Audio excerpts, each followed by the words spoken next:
ગુજરાત નજીક ધીમે ધીમે ચોમાસું પહોંચવા લાગ્યું છે। જેમ જેમ ગુજરાત પાસે ચોમાસું આવી રહ્યું છે તેમ તેમ તેની અસરે પ્રી મોન્સૂન એક્ટિવિટી તેજ બની રહી છે। મહારાષ્ટ્ર સુધી તો ચોમાસાની એન્ટ્રી થઈ ગઈ છે, ત્યારે હવામાન વિભાગની આગાહી મુજબ દક્ષિણ ગુજરાતમાં વરસાદ ખાબકવા લાગ્યો છે। વલસાડ જિલ્લાના ઉમરગામમાં વહેલી સવારથી જ મેઘરાજાએ એર સ્ટ્રાઇક કરી દીધી। ઉમરગામ અને આસપાસના વિસ્તારમાં ગાજવીજ સાથે ધોધમાર વરસાદ પડ્યો। તેજ પવન સાથે વરસેલા તોફાની વરસાદને કારણે થોડા સમય સુધી લોકોએ પરેશાનીનો સામનો કરવો પડ્યો। સવારમાં વાદળોએ ઢેરો જમાવતા કામ ધંધે જતા લોકો અટવાઈ ગયા। બીજી તરફ બપારામાં પરસેવે રેપઝેપ થતા લોકોને રાહત મળી। ઠંડક પ્રસરતા ખુશનુમા વાતાવરણ જોવા મળ્યું। બીજી તરફ આખો દિવસ ઉકળાટ બાદ મોડી રાત્રે વાદળો ગર્જના કરતા પહોંચ્યા અને નવસારી શહેર અને આસપાસના ગામડાઓમાં તોફાની પવન સાથે ધોધમાર વરસાદ પડ્યો। વરસાદથી વાતાવરણમાં ઠંડક પ્રસરી ગઈ હતી। વરસાદની ધબધબાટીના દ્રશ્યો સુરતના છે, જ્યાંના અઠવા ગેટ, પીપલોદ, ડુમ્મસ સહિતના વિસ્તારોમાં ભારે ઉકળાટ બાદ વરસાદ તૂટી પડ્યો। તોફાની પવન સાથે મેઘરાજાએ ધબધબાટી બોલાવતા રોડ ભીંજાયા। લોકોને આખરી ગરમી અને બપોરથી છુટકારો મળ્યો।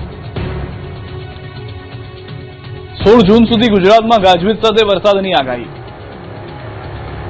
ગુજરાતમાં આતુરતાપૂર્વક વરસાદની રાહ જોવાઈ રહી છે, તે પહેલા પ્રી મોન્સૂન એક્ટિવિટીના ભાગરૂપે ગુજરાતમાં વરસાદની સંભાવના છે। હવામાન વિભાગે 16 જૂન સુધી વરસાદની આગાહી કરી છે। હળવાથી મધ્યમ વરસાદ પડી શકે છે। 14 થી સૌરાષ્ટ્ર કચ્છમાં વરસાદ ભૂક્કા બોલાવશે, ત્યારે 16 જૂન સુધી ક્યાં ક્યાં વરસાદની સંભાવના છે તેની વાત કરીએ તો ડાંગ, તાપી, નવસારી, વલસાડ, સુરત, નર્મદા, છોટાઉદેપુર, દાહોદ, મહીસાગર, ભરૂચ, દમણ, દાદરા, નગર હવેલી, ભાવનगर, अमरेली, गीर सोमनाथ, दीव सहित आसपासના વિસ્તારોમાં વરસાદ પડી શકે છે। इसमें 10 से लेकर 16 जून तक हल्का से मध्यम बरसात का संभावना रहेगा। मेनली आपका गुजरात रीजन का साउथर्न डिस्ट्रिक्ट तापी, डांग, नवसारी, वलसाड, दमन, दादरा, नगर हवेली।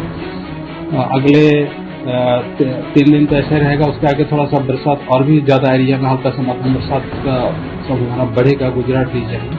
और सौराष्ट्र कच्छ में अगले डे 5 से आइसोलेटेड प्लेसेस में बरसात होने का संभावना रहेगा हल्का से मध्यम। બીજી તરફ ચોમાસાને લઈને ચિંતાજનક સમાચાર આવ્યા છે। ચોમાસું સ્થિર થઈ ગયું છે। આજે સહેજ પણ આગળ ન વધ્યું ચોમાસું। અરબ સાગરની શાખા 48 કલાકથી સ્થિર છે। હજુ મુંબઈ નથી પહોંચ્યું ચોમાસું। ચોમાસાની અરબ સાગરની શાખા બંધ પડતા વધી ચિંતા। જો કે ગુજરાતમાં ચોમાસાના વિધિવત આગમનની તારીખ 15 જૂન છે, પરંતુ હાલ ચોમાસાએ બ્રેક મારતા ગુજરાતના ખેડૂતોની ચિંતા પણ વધી છે। ચોમાસા પહેલા જ દક્ષિણ ગુજરાતમાં પૂર આવે એવો વરસાદ ખાબકશે, અંબાલાલ પટેલની આગાહી। ગુજરાતમાં હજુ તો ચોમાસું બેસવાના કોઈ ઠેકાણ નથી। મુંબઈ સુધી પણ ચોમાસું પહોંચ્યું નથી, ત્યારે ચોમાસા પહેલા દક્ષિણ ગુજરાતમાં પૂર આવે એવો ખતરનાક વરસાદ પડવાની આગાહી હવામાન નિષ્ણાંત અંબાલાલ પટેલે કરી છે।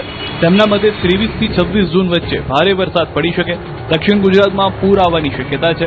મૃગશીર્ષ નક્ષત્રનો વરસાદ 16 જૂન સુધીમાં આવશે। 22 થી 26 જૂન વચ્ચે ભારે વરસાદ પડશે। તારીખ 18 થી 20 માં વરસાદ થોડો વધુ થવાની શક્યતા રહેશે અને આદ્રા નક્ષત્રનો વરસાદ તારીખ 22 જૂનથી થવાની શક્યતા છે। 23 જૂનથી 26 જૂન વચ્ચે આદ્રા નક્ષત્રનો વરસાદ વધુ થવાની શક્યતા છે। કેટલાક ભાગમાં ભારે વરસાદ થવાની શક્યતા છે। દક્ષિણ ગુજરાતના ભાગમાં ભારે વરસાદ થવાની શક્યતા છે। ધીરે ધીરે દક્ષિણ ગુજરાતના કેટલાક ભાગમાં તો પૂર આવે એવી સ્થિતિનું પણ નિર્માણ થઈ શકે।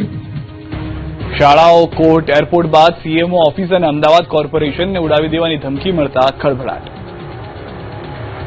અત્યાર સુધી કોર્ટ, સ્કૂલ કે પાસપોર્ટ, પોસ્ટ ઓફિસોને બોમ્બથી ઉડાવી દેવાની ધમકી મળતી હતી, પણ પ્રથમવાર ગુજરાતના મુખ્યમંત્રીની ઓફિસ અને અમદાવાદ કોર્પોરેશનને ઉડાવી દેવાની ધમકી મળતા ખળભળાટ મચી ગયો। ગુજરાતના મુખ્યમંત્રી કાર્યાલય એટલે કે સીએમઓ અને અમદાવાદ મ્યુનિસિપલ કોર્પોરેશનને બોમ્બથી ઉડાવી દેવાની ધમકી મળતા વહીવટીતંત્રમાં દોડધામ મચી ગઈ।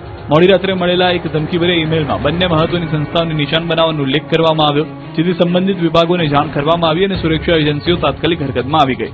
સવારથી જ પોલીસ બંદોબસ્ત અને ડોગ સ્ક્વોડ સીએમઓ પહોંચી ગયા। સીએમઓ અને મંત્રી ચેમ્બરોની તપાસ કરવામાં આવી। પહેલા નીચેના હોલ તપાસ્યા બાદ મંત્રીઓની તપાસ કરી, પરંતુ આખી કચેરીમાંથી કંઈ ન મળતા પોલીસે રાહતનો શ્વાસ લીધો। સાયબર ક્રાઇમની ટીમ દ્વારા ધમકીભર્યા ઈમેલનું ટેકનિકલ વિશ્લેષણ કરવામાં આવ્યું। બીજી તરફ ગાંધીનગર અને અમદાવાદમાં મહત્વની સરકારી કચેરીઓની સુરક્ષા વ્યવસ્થા પણ વધારી દેવામાં આવી। સંવેદનશીલ સ્થળો પર ચેકિંગ અને નજર રાખવાની કામગીરી તેજ કરવામાં આવી। આ તરફ ધમધમતી અમદાવાદ કોર્પોરેશનની ઓફિસમાં પણ દોડધામ મચી ગઈ। કોર્પોરેશન ઓફિસને બોમ્બથી ઉડાવી દેવાની ધમકી મળતા ખળભળાટ મચી ગયો।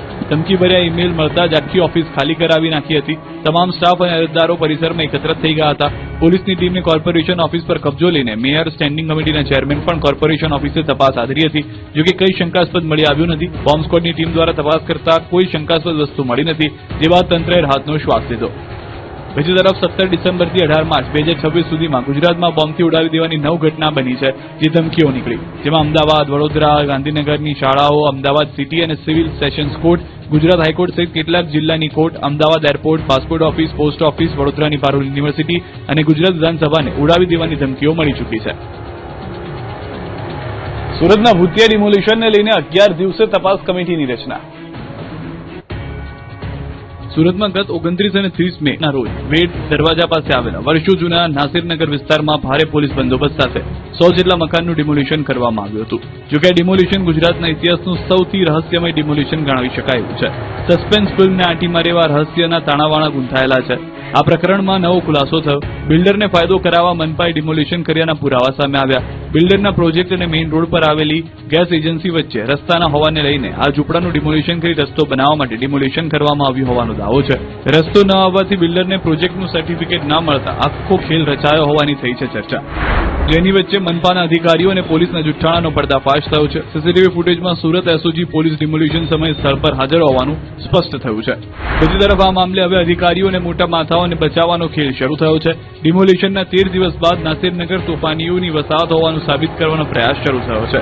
વસાહત તોફાની હોવાનો એસઓજીએ કર્યો પ્રયાસ. 7 મોટા ગુનેગારો રહેતા હોવાની વાત એસઓજીએ કરી, પરંતુ જો 7 ગુનેગારો હોય તો પછી 100 મકાનો કેમ તોડ્યા? સ્થાનિકોના દાવા મુજબ આમાંથી મોટાભાગના આરોપીઓના મકાનો તો 2014માં જ તોડી પાડવામાં આવ્યા હતા અને હાલ માત્ર 2 આરોપીઓ જ ત્યાં રહે છે. હવે તપાસ માટે કમિટીની રચના કરાઈ છે. રચાયેલી કમિટી તપાસ માટે સક્ષમ ન હોવાનો દાવો કર્યો ધારાસભ્ય વિનુ મોરડિયાએ. તેમણે દાવો કર્યો કે ઉચ્ચ અધિકારીઓની કમિટી બનવી જોઈએ અથવા ખાનગી રાહે તપાસ થવી જોઈએ. પાટણની યુનિવર્સિટીમાં થયો નકલી નોટોનો વરસાદ. એબીવીપીએ વાઇસ ચાન્સેલર પર નકલી નોટો ફેંકી કર્યો હોબાળો. પાટણની હેમચંદ્રાચાર્ય ઉત્તર ગુજરાત યુનિવર્સિટીમાં ફી વધારા મુદ્દે મોટો ભડકો થયો છે.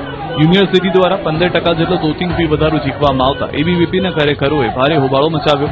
રોષે ભરાયેલા કાર્યકરોએ વાઇસ ચાન્સેલરની ચેમ્બરમાં ઘૂસીને તેમના પર નકલી નોટો ઉડાડી વિદ્યાર્થીઓના હિતોને નેવે મૂકી ફીમાં તોતિંગ વધારો કરતા એબીવીપીના કાર્યકર્તાઓ લાલઘૂમ થયા. કાર્યકરોએ કુલપતિની ચેમ્બરનો ઘેરાવ કર્યો અને તેમના પર નકલી નોટોનો વરસાદ કરી ચેમ્બરમાં ધરણા પ્રદર્શન કર્યું. ગંભીર આક્ષેપ કર્યો કે તમે વિદ્યાર્થીઓના પૈસાથી વેપાર કરો છો.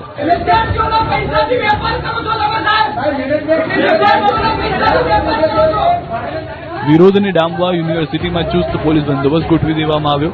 મોટી સંખ્યામાં કાર્યકર્તાઓએ વિરોધ કરતા ગરમાગરમીના દ્રશ્યો સર્જાયા. આ ઉગ્ર રજૂઆત વચ્ચે કુલપતિએ બળતામાં ઘી ઉમટા એક વિવાદિત નિવેદન આપ્યું. કુલપતિએ કાર્યકરોને ચોખ્ખા શબ્દોમાં કહી દીધું કે જો આ ફી વધારો મુશ્કેલ પડતો હોય તો પ્રાઇવેટ યુનિવર્સિટીમાં જતા રહો. કુલપતિના આ બેજવાબદાર અને વિવાદિત નિવેદન બાદ કાર્યકરો વધુ વિફર્યા અને ચેમ્બરમાં જ ઉગ્ર પ્રદર્શન ચાલુ રાખ્યું. એક તરફ વિદ્યાર્થીઓ પર ફીનો બોજો અને બીજી તરફ કુલપતિનો અહંકાર. જોવાનું એ રહે છે કે સરકાર આ મામલે શું દરમિયાનગીરી કરે છે.